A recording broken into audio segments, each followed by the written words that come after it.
Ancient mythology and folklore is filled with witches, including the Bible's Witch of Endor and Russian folklore's Baba Yaga. These enchantresses are known for their magic and trickery, which is sometimes used for good and sometimes for mischief. Hi guys, welcome to the channel. Today we going to talk about famous witches from mythology and folklore. So no further delay, let's start the video.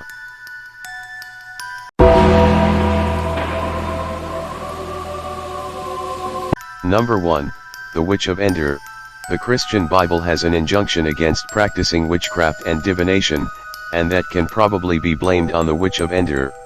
In the first book of Samuel, King Saul of Israel got in some trouble when he sought assistance from the witch and asked her to predict the future. Saul and his sons were about to march into battle against their enemies, the Philistines, and Saul decided it was time to get a bit of supernatural insight as to what was going to happen the next day. Saul started off by asking God for help, but God stayed mum, and so Saul took it upon himself to seek answers elsewhere. According to the Bible, Saul summoned the Witch of Endor, who was a well-known medium in the area. Disguising himself so she wouldn't know she was in the presence of the king, Saul asked the witch to revive the dead prophet Samuel so that he might tell Saul what was going to happen. Who was the Witch of Endor? Well, like many other biblical figures, no one really knows. Though her identity is lost to myth and legend, she has managed to appear in more contemporary literature. Geoffrey Chaucer makes reference to her in the Canterbury Tales, in the tale spun by the friar to entertain his fellow pilgrims. The friar tells his listeners, "Yet tell me," said the summoner, "if true, do you make your new bodies always so out of the elements?" The fiend said, "No, sometimes it's only some form of disguise, dead bodies we may enter that arise to speak with all the reason and as well as to the Endor which spoke Samuel." Number 2. Cersei.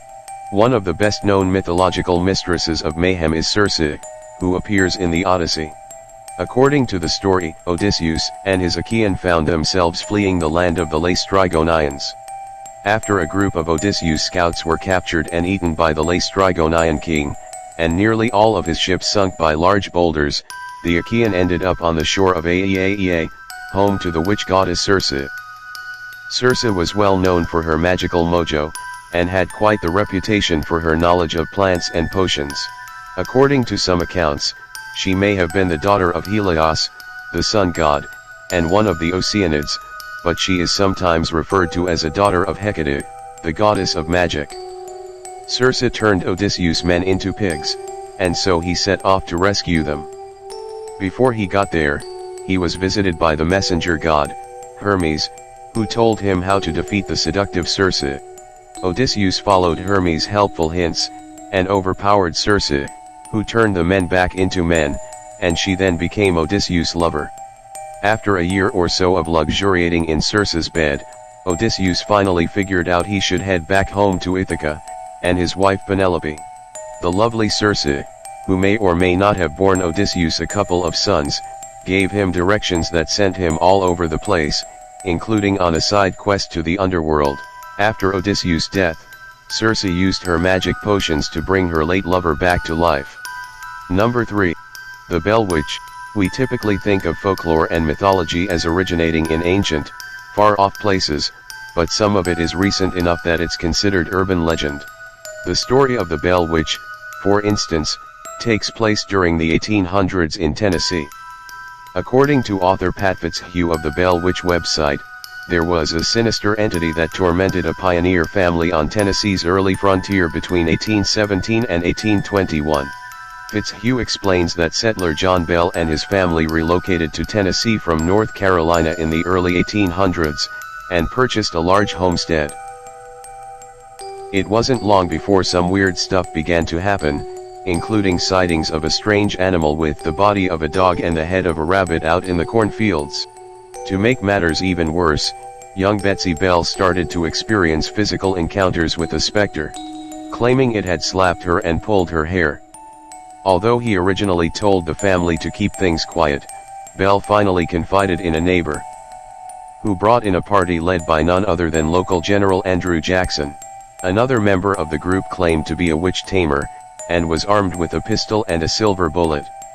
Unfortunately, the entity wasn't impressed with the silver bullet or, apparently, the witch tamer because the man was forcefully ejected from the house.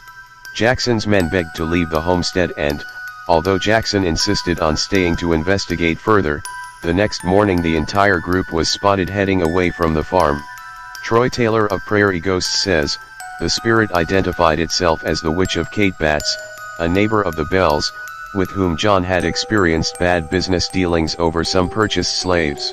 Kate, as the local people began calling the spirit, made daily appearances in the Bell home, wreaking havoc on everyone there. Once John Bell died, though, Kate stuck around and haunted Betsy well into adulthood. So how do you like the video? I really like to know on comments.